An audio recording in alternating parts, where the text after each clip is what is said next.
আমাদের রাষ্ট্র ব্যবস্থায় সমাজ, রাষ্ট্র, সাহিত্য, সংস্কৃতি মোটামুটি ৩টা ভাগে বিভক্ত। হুম, একটা ভাগে যারা রাজনীতিবিদ।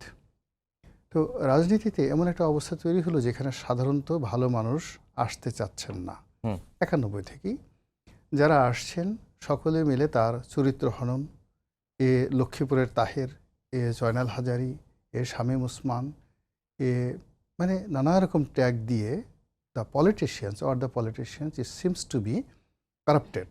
হুম, তারা মানে দুনিয়াতে তাদের সে খারাপ কোনো লোক নাই, এরকম একটা ন্যারেটিভ ৯১ সন থেকে আমাদের মধ্যে তৈরি করা হলো। ফলে রাজনীতির অঙ্গনে শিক্ষিত, সজ্জন, ভালো মানুষের যারা আগমন এটা বন্ধ হয়ে গেল। আর যারা এখানে ছিলেন অনেকে মরে গেলেন, অনেকে আহত হলেন এবং অনেকে নিষ্ক্রিয় হয়ে পড়লেন। এবং সত্যিকার অর্থেই ৯১ থেকে এই পর্যন্ত এখন পর্যন্ত যারা সাস্টেইন করে আছে রাজনীতিতে, তাদের একটা বিরাট অংশ বাংলাদেশের নানা রকম অপরাধ এবং অপকর্মের সাথে জড়িত। হুম, এটা একেবারে সত্য কথা। তো এর একটা মানে ট্রান্সফরমেশন হলো। ২ নম্বর হলো যে আমাদের বুদ্ধিজীবীরা, তাদের একটা বিরাট অংশ এবং তাদের নেতৃত্ব অবশ্যই প্রথম আলো এবং ডেইলি স্টার।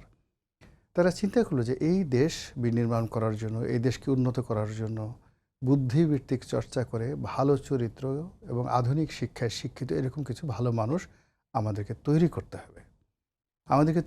হবে। এবং তারা সেই অনুযায়ী কিন্তু প্রথমে ভোরের কাগজ, তারপরে প্রথম আলো, ধীরে ধীরে কিন্তু তারা প্রথম থেকে যে সংগ্রামটা করে আসছে, সেই সংগ্রামের আজকের সরকারে যারা আছেন, সেই সরকারে তাদের চূড়ান্ত সফলতা। এই হুম, রাষ্ট্র সরকারে যারা চালাচ্ছেন মূলত প্রথম আলো, ডেইলি স্টার দ্বারা যারা অনুপ্রাণিত হয়েছেন, দে আর দ্য লিডার্স।